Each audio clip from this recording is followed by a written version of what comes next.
the Vanishing Trail. I had been hiking the Emery Peak Trail all day, my backpack heavy and boots coated with dust from the desert floor. The late afternoon sun cast long shadows across the rocks. The wind whispered faintly through the scrub. I checked the trail markers, reassuring myself I was on the right path. The silence stretched wide around me, broken only by the occasional call of a distant bird or the rustle of wind across the canyon. By the time the sun slipped below the horizon, the trail had grown harder to follow. Shadows pooled in the canyon folds, and my headlamp flickered weakly against the dark.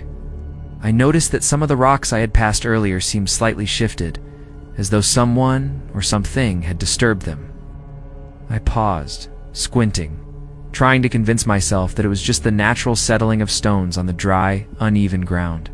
The trail markers became harder to spot in the gathering darkness. I slowed my pace, scanning every bend carefully. A strange chill crept up my spine as I realized that the path seemed longer than it should be. Rocks that had appeared to be familiar landmarks earlier now seemed out of place. I shook my head, thinking it must be exhaustion playing tricks on me, but a feeling of unease had begun to settle in. I paused to take a sip of water, listening to the desert around me. Everything was unnaturally quiet. Then I heard it. The faint scraping of stone, like someone dragging a pack across the trail behind me. My headlamp caught nothing, but the sound repeated, closer this time. I spun around, but there was no one. Only shadows stretched across the uneven canyon walls, still and empty. I started walking again, faster now, gripping my trekking poles like weapons. The trail seemed to twist in ways it hadn't before. Rocks that I was certain had been on my left were now on the right. My heart pounded as I realized I could no longer recognize the path I had been following for hours. Each step forward felt like stepping into a corridor that moved around me.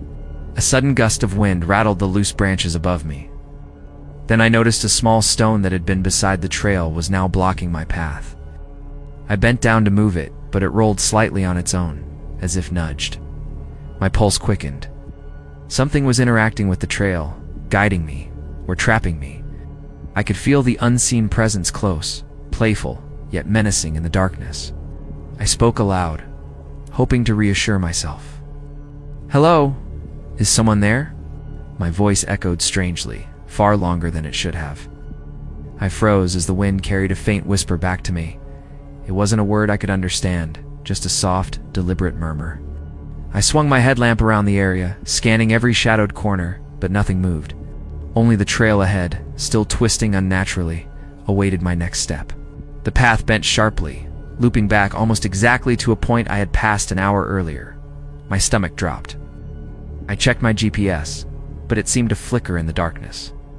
The trail I had been following now appeared behind me, then in front again. Rocks and branches that hadn't been there before now lined the path. Something was shifting the trail, moving the objects as if testing my patience or my sanity. I tried to retrace my steps carefully, leaving small piles of rocks as markers.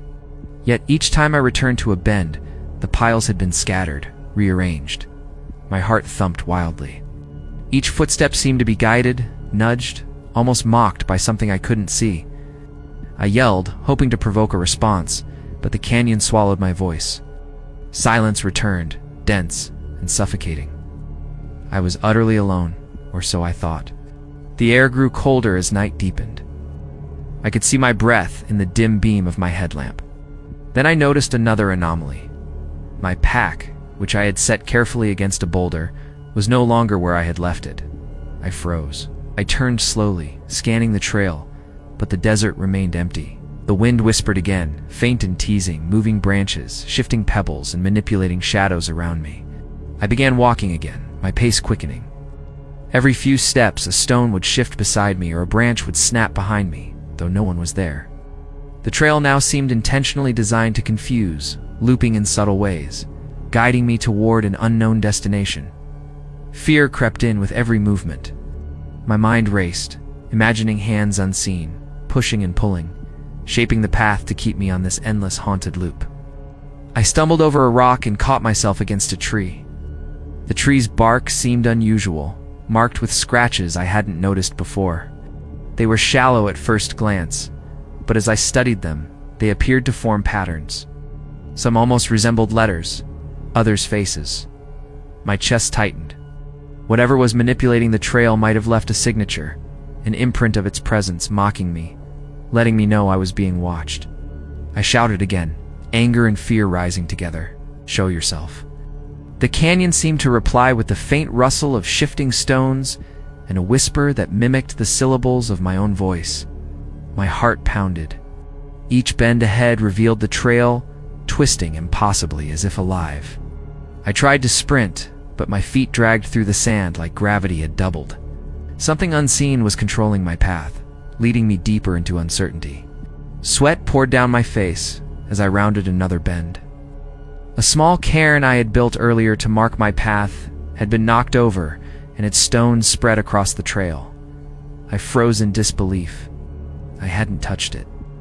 I looked behind me, and the canyon stretched silent and still. No figure, no shadow. Yet the trail itself moved as if guided, nudged by invisible hands. I stopped completely, breathing hard, trying to make sense of what was happening. The trail stretched before me in the beam of my headlamp, curving unnaturally. Rocks and branches shifted subtly, rearranging themselves without human touch. I felt a cold presence in the air, heavy and watchful. Something was orchestrating all of this, shaping the trail around me. I realized I had no control this night. The path belonged to something else. I forced myself to keep moving, my eyes darting over every rock and shadow. Each step seemed heavier, as though the desert itself resisted me. The trail twisted ahead, impossible in its layout, forming loops I hadn't passed before. A branch snapped behind me, closer this time. My head whipped around, but the canyon remained empty. Yet I could feel it, the unseen presence, watching, anticipating, and guiding me. My heart pounded in rhythm with the shifting trail beneath my boots. A small stone rolled suddenly across the path, as though pushed. I froze, trying to steady my breath. Then, from somewhere in the shadows, another sound. A faint dragging, like the brush of fabric across sand. I dared a glance toward the source, but the canyon swallowed it. The trail itself was moving, alive, mocking my attempts to follow it. I muttered to myself, desperate for rationality. It's just rocks, wind, exhaustion. Nothing more. But even as I said it, the desert seemed to answer back. Rocks shifted again, leaves rustled, and a distant whisper imitated my voice almost perfectly. I stumbled forward, headlamp beam cutting through shadows that stretched unnaturally. Every object I had left as a marker had been displaced. The trail had become a puzzle, controlled by something unseen, yet purposeful. A low wind rose, carrying with it a strange, hollow sound that seemed almost like laughter. I could hear faint footsteps echoing behind me, though the canyon was empty. My headlamp illuminated nothing but shifting sand and rocks. Each bend of the trail was a trap, carefully guiding me further from safety. Panic bubbled up in my chest. The trail was no longer mine. It belonged to whatever was orchestrating this nightmare. I shouted, my voice cracking. "Stop! I'm leaving!" But the canyon swallowed the words. Behind me, a small boulder shifted on its own, tumbling to block my intended path. I stumbled backward, breath ragged. My mind screamed that this was impossible. No human could do this alone, no animal either. The desert was empty. Yet the trail continued to twist, bend, and rearrange as if animated by invisible hands. I grabbed a branch to steady myself, eyes scanning the darkness. Shadows stretched unnaturally across the canyon floor. Every step I took seemed predetermined, leading me deeper into the maze. Rocks shifted underfoot and twigs snapped with deliberate timing. The poltergeist, I realized, was not just playful, it was aware. It studied me, learning my movements, guiding my panic. My chest burned with fear. I couldn't escape, was already inside its trap. The trail bent sharply, looping back toward a familiar cairn I had built earlier. But the stones were scattered, rearranged into a small spiral. My pulse spiked. I wanted to scream, but the air seemed to absorb my words. Then, faintly, I heard something whisper again, echoing my own thoughts, repeating them. Every time I tried to rationalize it, the trail responded, guiding me in the direction it desired. I was completely powerless. I ran now, breath ragged, hoping to break the pattern, but the trail doubled back, forcing me to loop again around the same rocks and branches. Every time I glanced over my shoulder, the canyon appeared empty. Yet the sensation of being watched intensified. Small stones rolled by themselves, branches snapped. I could feel its presence, patient and deliberate, orchestrating every movement, every step I took. The poltergeist controlled this desert corridor. I stumbled over a loose stone, almost falling onto the trail. When I looked up, I saw a small pile of rocks ahead had shifted into a shape I didn't recognize. It resembled a distorted figure crouching, almost like a warning. I swallowed hard, unable to comprehend how the rocks moved without hands. The trail itself was alive, bending and twisting to convey something. I understood then. It wasn't just playful, it was communicating. The night pressed in on me, stars dimmed by a strange cloud of dust or heat. I tried marking my path, breaking small sticks and tossing stones, but each time I glanced back, they had been moved. The desert laughed silently around me. I felt a cold breath along my neck, though the air was still. Every instinct told me to run, yet my feet carried me deeper into the canyon, following the trail it wanted me on. I began to scream, calling out for help. My voice was swallowed immediately, echoing faintly back in distorted tones. The shadows ahead seemed to pulse with movement, though no figure appeared. Rocks shifted again. A branch tapped my shoulder lightly, though no one was there. My chest heaved with fear. The poltergeist wasn't hiding. It was everywhere the trail allowed. It had shaped the night itself into a trap I couldn't escape.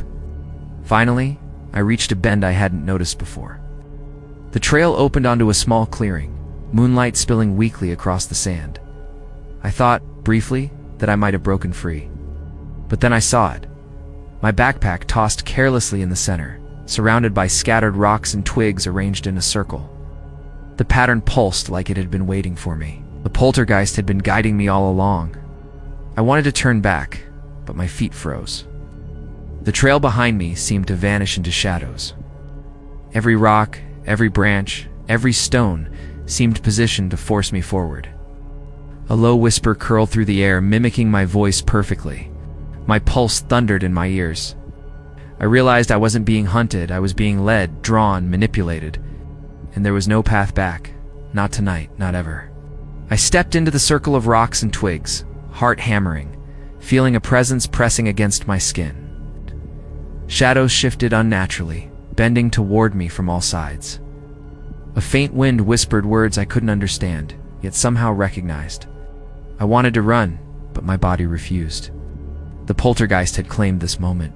The canyon, the trail, and everything on it were under its control, and I was merely a participant in its cruel game. The first rays of dawn broke across the canyon, but the trail was still twisted, rearranged, impossible to follow. My backpack lay abandoned in the center of the circle, untouched by human hands. I stumbled away slowly, never looking back. Behind me, the trail seemed to settle as if nothing had happened, but I knew better. The poltergeist still lingered, waiting, reshaping paths. And anyone who dared hike these trails at night would be trapped in its invisible loop.